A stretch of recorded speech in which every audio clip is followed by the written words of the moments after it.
A obesidade infantil é uma epidemia mundial, então a gente sabe que vários fatores colaboraram para isso. Um dos principais fatores foi a mudança do hábito alimentar na população de uma forma geral. Com a modernização da indústria de alimentação, houve muitos alimentos que foram produzidos, industrializados, em função da necessidade do ser humano, necessidade da população. Só que esses alimentos ganharam muitos aditivos químicos, muita gordura saturada, muitos açúcares simples, e houve um aumento de consumo bárbaro nessa população infantil desses alimentos, mudando a preferência desses alimentos em relação aos alimentos naturais, frutas, legumes, arroz, feijão, e caiu o consumo em relação aos alimentos industrializados.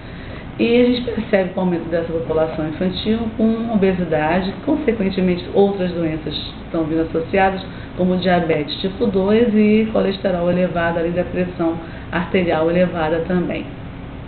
A gente tem alguns casos para relatar para vocês. É interessante, por exemplo, ver que quando a família participa desse processo, a gente consegue um êxito melhor no tratamento, já que o tratamento é uma coisa muito a longo prazo e é uma coisa também que nem sempre a gente consegue obter sucesso, porque a família não entende a patologia, não entende a obesidade como doença. Então, por exemplo, um caso interessante que eu tive aqui no consultório, uma criança que estava fazendo uma cirurgia e o médico encaminhou, mas ele precisava emagrecer antes da cirurgia.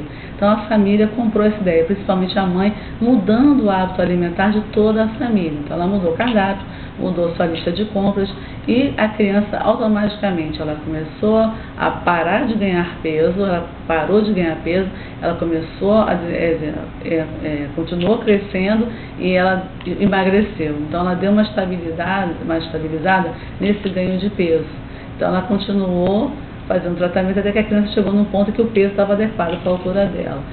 A gente tem que parar e começar a refletir que consequências trazem essa obesidade na vida de uma criança que podem ser levadas para a sua vida adulta.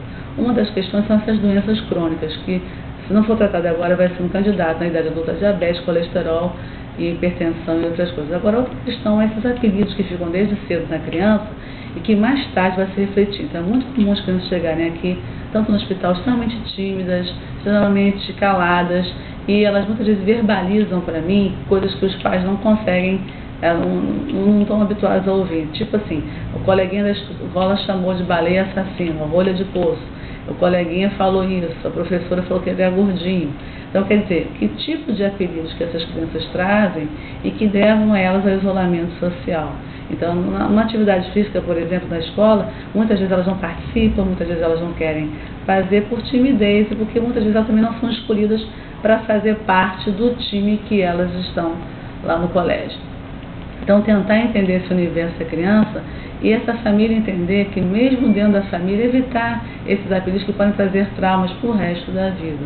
É importante que essa criança se sinta amada, feliz e que ela tenha compreensão de que a obesidade é uma doença que ela precisa ser tratada. Agora, então, o tratamento tem que ser baseado numa coisa lúdica, para que ela possa entender que é um processo que corresponde à faixa de idade dela e entender que tem que ter uma lógica. Então, não retirar totalmente dos alimentos, mas que ela entenda o que ela tem que substituir um alimento em relação a outro. Porque ela não pode comer biscoito recheado, que é muito mais calórico do que um pão francês.